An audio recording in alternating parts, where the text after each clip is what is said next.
Paz do Senhor Jesus, e estamos juntos para mais uma aula da nossa escola dominical.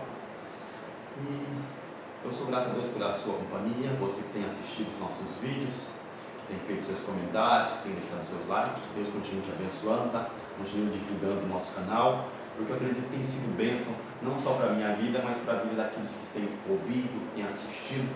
Deus nos abençoe, continue nesse mesmo propósito.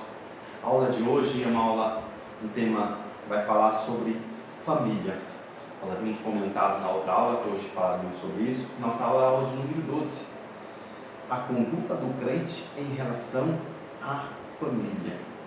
Eu quero deixar aqui já um abraço, um agradecimento em relação à minha família, que tem me apoiado sempre, que tem estado sempre conosco, nos ajudando nos bastidores. Eu sou grato a Deus pela vida da minha família, pela família que Ele me deu. Também deixar um abraço para o pastor da nossa congregação, pastor Antônio Santana, que tem nos ajudado, tem nos ajudado na divulgação, que tem nos incentivado. Que Deus continue te abençoando. Nosso textual de hoje, ele fala assim: por isso deixará o homem seu pai e sua mãe, e se unirá a sua mulher, e serão dois numa carne. Efésios capítulo de número 5. Versículo de número 31. Deixará o homem, seu pai e sua mãe, e se unirá a sua mulher, e serão dois uma carne. Homem e mulher, uma carne. Verdade prática vai dizer: Deus estabeleceu o casamento monogâmico, heterossexual e indissolúvel, isto é, a instituição da família para a glória do nome dele. Paulo, escrevendo aos Efésios, hoje nós vamos estudar o capítulo 5, do versículo 21 até o 33, e depois ainda no capítulo 6, os versículos 1 e 2 e 3. Esse capítulo de número 5, que é a nossa leitura base, ele vai falar acerca da família, ele vai falar do papel do homem, vai falar do papel da mulher dentro do casamento. E depois, em Efésios capítulo de número 6, inicia-se falando sobre a questão dos filhos. Então, eu quero frisar aqui, que falando sobre família, o que a gente vai falar? A gente entende que família é um projeto de Deus. Deus, do começo, no princípio, Deus instituiu a família. Que família era essa? A família é baseada em Efésios capítulo 5, versículo 31, que a gente já acabou de ler. Então, esse projeto é um projeto de Deus desde o princípio. Casamento monogâmico, heterossexual, indissolúvel. Esse é o modelo divino. E é baseado no parâmetro bíblico que a gente vai tratar essa questão de família hoje. Por quê? Porque hoje em dia tem surgido é um assunto que tem polemizado muito e tem surgido muitas outras visões que não é a família tradicional. Eu quero frisar aqui que nós respeitamos a opinião daqueles que não concordam, mas não quer dizer que nós concordamos com tais atitudes. Casamento de mulher com mulher, homem com homem, nós respeitamos, mas não concordamos com isso, porque a visão bíblica, e é por ela que nós andamos, ela não nos ensina assim, ok? Então, nós estamos num país democrata e todo mundo tem direito de expressão, de exprimir aquilo que pensa, mas dentro da visão bíblica é aquilo que nós acreditamos. Partindo do tópico de número 1, vai falar sobre a conduta do crente ou do papel do marido, tá? Paulo, no capítulo 5, ele enaltece muito o matrimônio. Vai falar dessa bênção que Deus deixou, Deus designou para a instituição da família, acerca do casamento. E primeiro ele vai tratar, no capítulo de número 5, versículo 23, acerca do papel do homem. Cabe ao homem liderar. E qual que liderança é essa? Porque a Bíblia fala que Cristo é o cabeça da igreja e o homem é o cabeça da casa. Mas como é essa visão?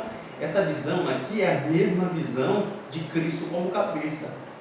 E nós vamos conseguir entender isso. Por quê? Porque numa visão cristocêntrica, nós vamos entender que Cristo amou a igreja. Cristo se entregou pela igreja. Fala aqui de sacrifício. Então é dentro dessa visão que nós temos que enxergar o papel do homem dentro do casamento. João capítulo de número 13, versículo 34 e 35 vai falar desse amor, do grande amor de Cristo observando isso, nós vamos entender o papel do homem, o papel de amar a esposa. Que amor é esse? Qual que é o amor? Que amor que Paulo fala aqui? De se entregar, de se doar. Cristo se entregou pela igreja, pela humanidade. Então, a visão do casamento é essa, é do homem se doar pela esposa. Como nós observamos na nossa introdução, na verdade prática, no versículo 31 do capítulo 5, vai falar de ambos são uma só carne. Então, há essa necessidade. Quando nós falamos da liderança do homem, não é a liderança aqui de opressão, de superioridade, não é disso. Porque Cristo não é, sendo superior, ele não quis obrigar ninguém a nada. Pelo contrário, nós vamos entender dentro de uma visão bíblica que a igreja se sujeitou a Cristo por causa do amor que ele tem pela igreja. Esse amor nos atraiu. O amor de Cristo atraiu a igreja. E dentro de um casamento, é essa visão que tem que ter. O cuidado do esposo para com a esposa, a adoração dele, vai fazer com que a esposa se sujeite por causa da atitude, por causa do amor. E é essa visão que temos que andar por ela. Não é uma visão de autoritarismo, não é uma visão de opressão, de jugo. Não, uma visão de amor. É essa maneira. Nós vamos entender, por exemplo, em Gênesis no capítulo 2, quando na criação, quando Deus cria o homem, é um ponto muito interessante aqui, e a Bíblia diz que o homem estava só, e não havia para ele nenhuma parceira, alguém que pudesse estar do lado dele. Então, aí nós abrimos já um parênteses aqui, que não dá-se para viver só. O que Deus faz? Deus vai criar a mulher.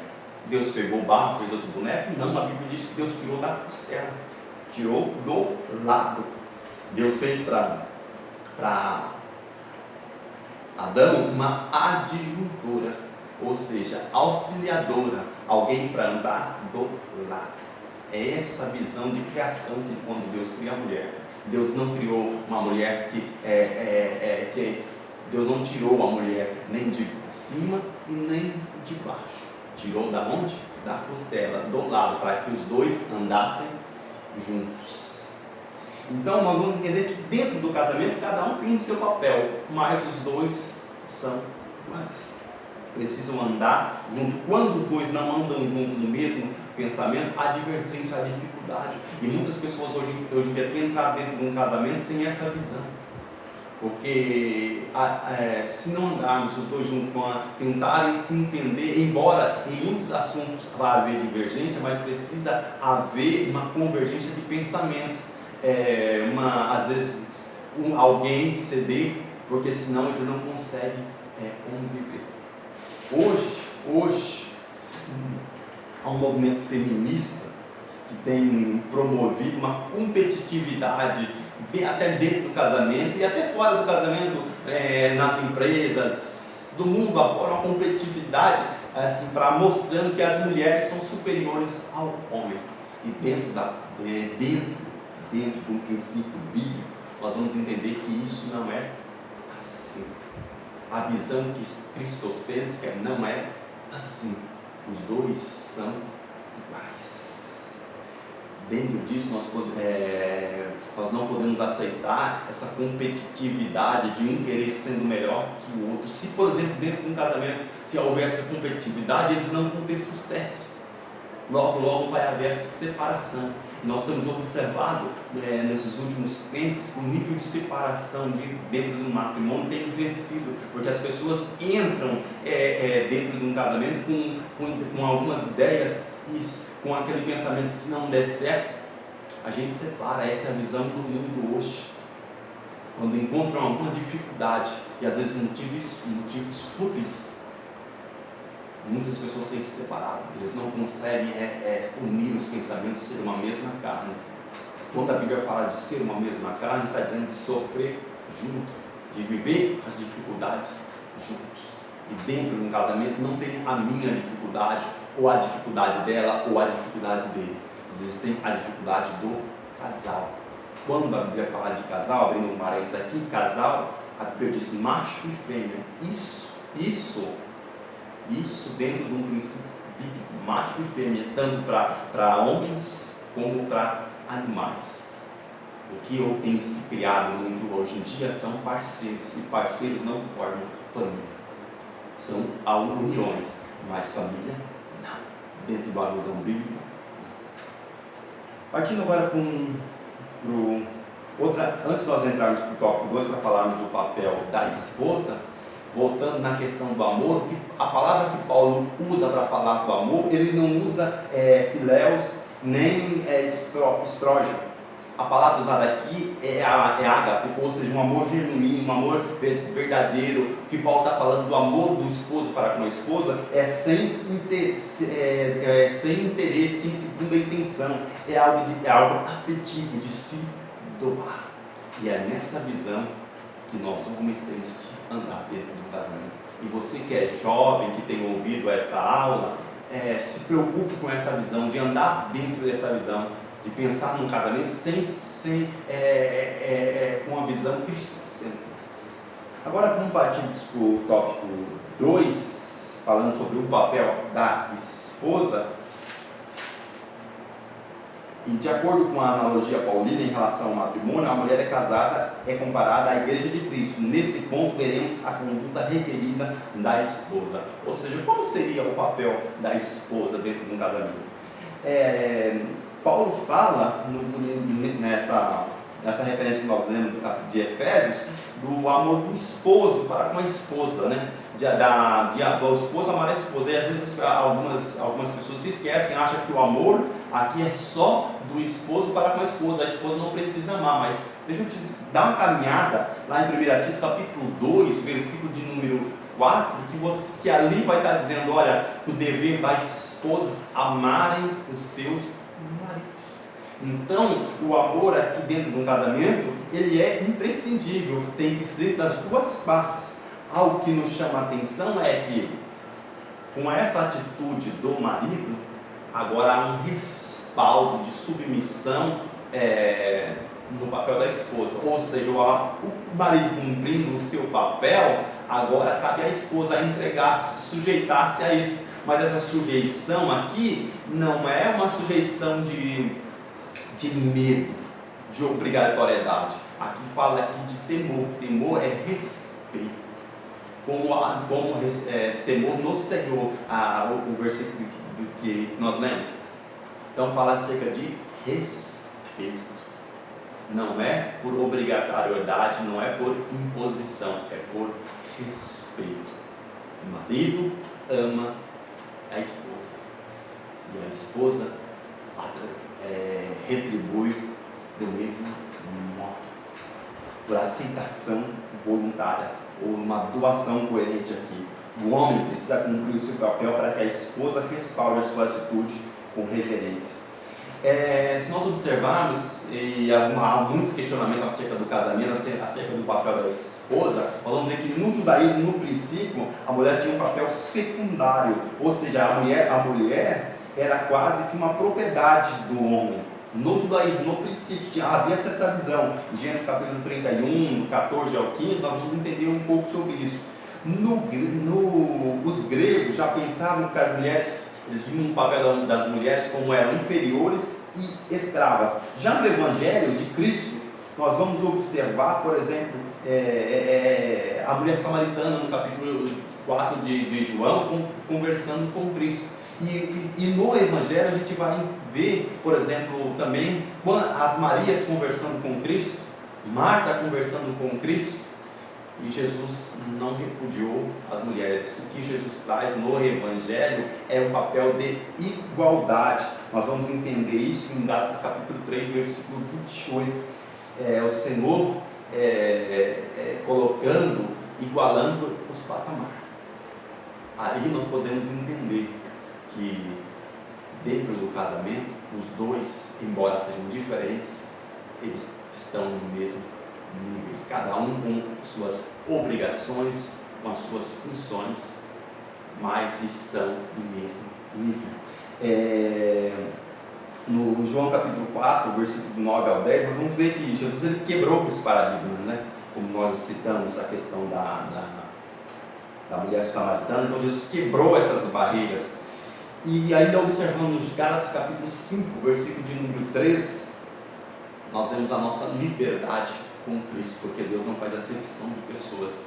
Em Cristo todos somos iguais. Nós precisamos andar nisso, viver nisso. Precisa-se ter dentro de um casamento algo que se chama harmonia, respeito e temor a Deus. Porque quando há isso, nós observamos que, abrindo um parênteses aqui, quando a esposa não é crente, o testemunho do esposo alcança a esposa pela sua maneira de viver. E quando o esposo não é crente e a esposa é, o testemunho da esposa vai salvar, vai trabalhar, vai trazer salvação para a vida do marido. Então, não ser, cada um vive em um ambiente, cada um vive em uma circunstância, mas que possamos andar dentro de um conceito bíblico, vivendo dentro de um casamento em harmonia, respeito e amor. Por quê? Porque, como a própria Bíblia diz, o amor suporta, o amor tudo sofre, o amor tudo crê. Quando há amor, há sucesso dentro do casamento. E partindo já para um final, agora vamos para o tópico 3, e ele vai falar sobre a conduta dos filhos. Como criar filhos nos dias de hoje? É uma pergunta que há uma influência muito grande da mídia, e até mesmo por algumas entidades do governo, por algumas questões de direitos, mas não é nessa questão que nós queremos entrar. Como criar filhos nos dias de hoje? E nós, filhos, como vivermos nos dias de hoje, diante das circunstâncias? Bom, dentro do texto, nós vamos encontrar a questão de criar filhos na doutrina e na admoestação do Senhor. Que doutrina é essa que Paulo está falando? Que admoestação é essa? A doutrina aqui, ele vai falar sobre disciplina, sobre o que é essa disciplina? É pegar e, vamos dizer, um ditado bem popular, pegar e bater, descer o couro? Não, tá falando, essa disciplina aqui é treinamento, desenvolvimento do caráter e pronta obediência de normas. Disciplina é regras, tem a ver com normas, tem a ver com ensinar boa conduta. E como que os pais vão fazer isso? O primeiro princípio é fazendo. E a maneira de fazer vai demonstrar um parâmetro para os filhos. Não adianta nós, como pais, determinarmos normas, regras e não andarmos por ela, porque nossos filhos não vão nos acompanhar. Por exemplo, Provérbios capítulo 22, versículo de número 6, que vai falar sobre ensina o menino no caminho. Mas para mim ensinar no caminho, primeiramente eu tenho que andar no caminho, primeiramente eu tenho que viver esse caminho, para depois, porque através desse andar junto, do fazer junto, isso vai fazer com que o teu filho, a tua filha, te siga. Quando fala admoestação, vai falar de insistência, de advertência sobre distinção entre bem e mal. Ou seja, cabe aos pais o papel de orientar os filhos sobre o que é bom, sobre o que é mal. E algo interessante é que nós não podemos querer sermos excessivos. Então temos que tomar cuidado com os excessos, com as imposições injustas. Para quê? Para não provocar a ira dos filhos. Então, toda essa sujeição dos filhos, todo esse ensinamento tem que ser com amor. E o interessante é, qual é o papel dos filhos nisso? Observando os pais seguir. Por quê? Porque os pais já têm uma certa experiência, já viveram muitas coisas. É o que nós vamos aprender e entender em Lucas capítulo 2, versículo 51. Os filhos andarem em sujeição aos pais por causa daquilo que eles já viveram. É uma questão de honra, de respeito, você observar as atitudes dos teus pais e obedecê-los por causa, observar os ensinamentos e obedecê-los por causa daquilo que eles já viveram. E eu sei que há muito hoje em dia esse contraste na fase de adolescência, na fase de jovem, porque surgem muitas coisas e às vezes os pais falam, não vá por esse caminho, não faça aquilo, não faça isso. E o que nos chama a atenção é que às vezes é difícil obedecer, porque nós mesmos já passamos por isso, já vivemos isso. Mas a melhor coisa é obedecer do que sacrificar, porque muitos de nós pais já vivemos muitas circunstâncias que nós olhamos para os nossos filhos, não queremos que eles vivam, não queremos que eles passem pelas mesmas. Por isso que muitas vezes traz a orientação, traz o cuidado, e muitos jovens e adolescentes às vezes não conseguem entender esse cuidado, esse zelo. E dentro da visão jovem, dentro da visão do adolescente, é preciso nós entender isso, tá? Que há um cuidado dos pais para com os filhos. E os filhos, a Bíblia vai nos dizer em Êxodo capítulo 20, versículo de número 12, honra teu pai e tua mãe, para nós concluirmos a lição. Honra teu pai e tua mãe. Por que está falando sobre isso, sobre honra teu pai e tua mãe? Isso é um mandamento com promessa. Nós vamos ver que Paulo refuta sobre isso em Efésios capítulo 6, versículo de número 3. Para quê? Para que te vá bem e viva muito tempo na terra. Dentro da honra, dentro da obediência, Paulo ensina duas coisas aqui.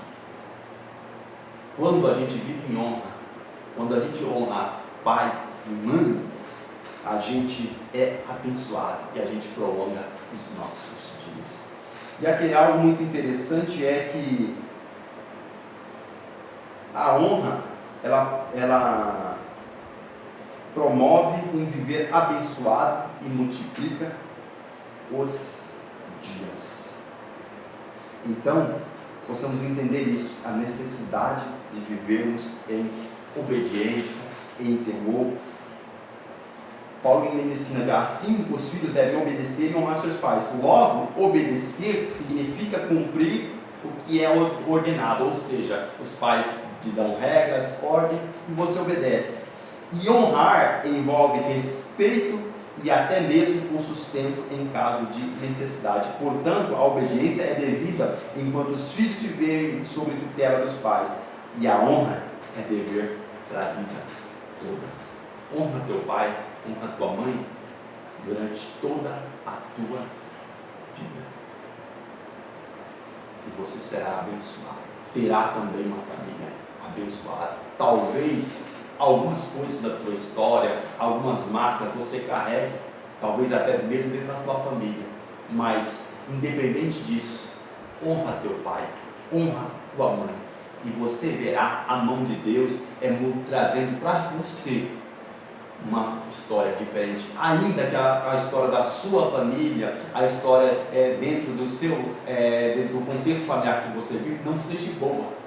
Mas honra teu pai e tua mãe, você jovem, você adolescente, e você verá as bênçãos de Deus sobre a tua vida. Assim eu despeço e agradeço para você que tem assistido, que tem estado conosco. Tá? Deus abençoe, continue compartilhando, divulgando o nosso trabalho. Tá? E a próxima aula é a nossa última aula dessa revista. Tá? Deus continue te abençoe. Obrigado pela sua participação.